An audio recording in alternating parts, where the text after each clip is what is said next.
Repen Eastside, batasan di ma-check ang galawan, mga guns at yung tana na nagkalat sa lansangan. Dami ditong amats, teka ano ba yung need?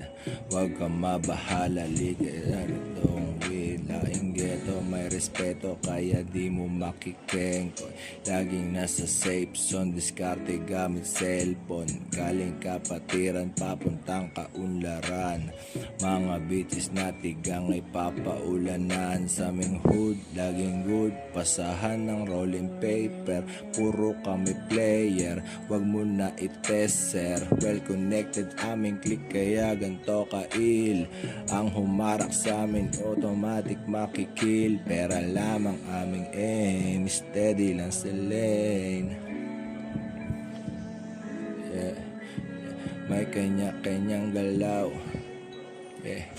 May kanya-kanyang galaw at malabong masero. Repen Eastside, batasan di ma-check ang galawan, mga guns at yung tana na nagkalat sa lansangan. Dami ditong amats, teka ano ba yung need? Huwag kang mabahala, legalize dito ang weed.